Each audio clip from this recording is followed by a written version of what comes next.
So the grandmother that I'm inspired by, who we call Shug, is my mother's mother. She was just an amazing woman to me because of her commitment to her family and her community and to work. She was a very hard worker.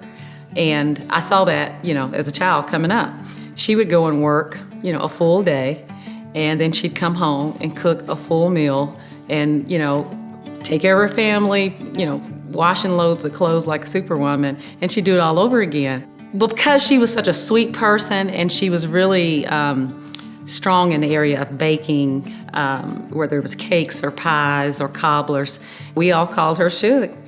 And she had a pound cake recipe. So the cake recipe actually came from my grandmother. And in our family, there's a tradition where you cannot receive the recipe until you're full grown and responsible, about 25 years of age. So I was in business school when I received it.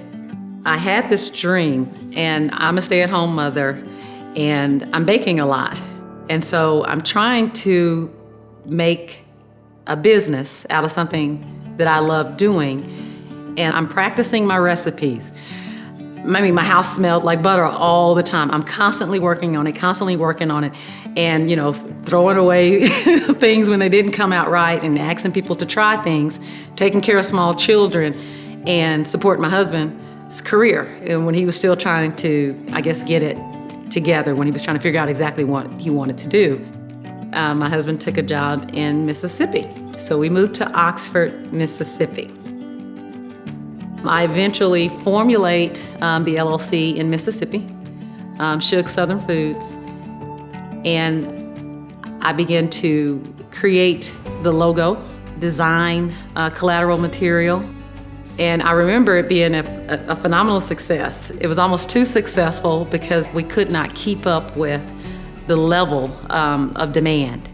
And at that time, I was using a commercial kitchen that I had licensed that was a part of our church, and we just couldn't keep up with it. I still had family responsibilities. I've got all these orders coming in, and at that time, Myron was beginning to show some signs of fatigue.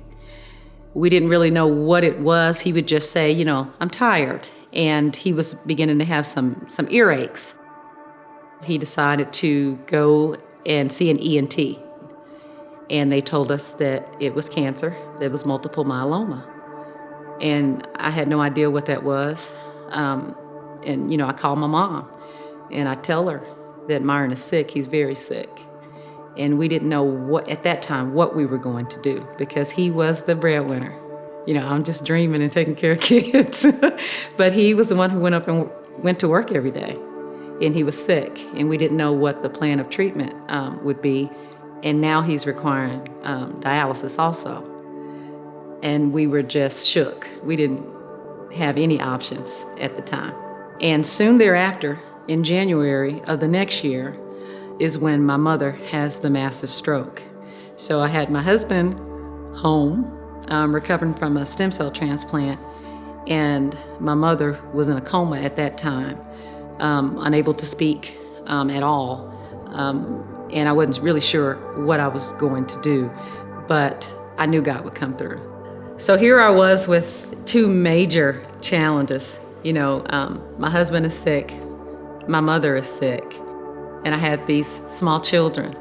And we were in transition to move from Mississippi to Collierville, and our resources were dwindling, fast.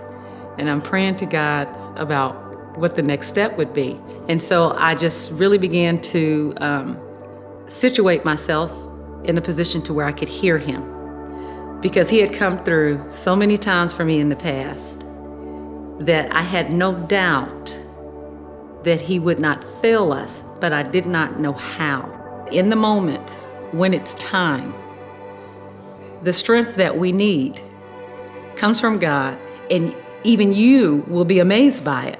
So I know that I have strength because he is my strength. I had to make this work. And so every day I would get up with the intention, working 14 and 16 hours a day, to build that business. And that's when I learned that I could use my entrepreneurial gift, that hustle that I always had, with my education, and actually produce some results. It made me have to put my gifts and skills and faith and everything out there on the line. If God didn't do it, that was it for us. He works in our weaknesses in great ways.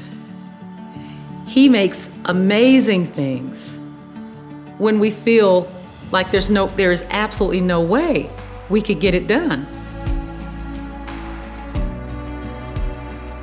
So it's been 6 years. We were told that we should let my mother go, that she wouldn't make it. But God blessed us with an additional 6 years with her here in our family and in our house. She did recently pass, but her memories live on.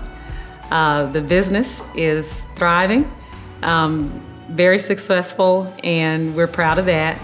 And in addition to that, Myron's diagnosis from 6 years ago of multiple myeloma is fully in remission, and he's back on his feet, working and golfing and being a husband and father, and I just couldn't ask for more than that. It's been great.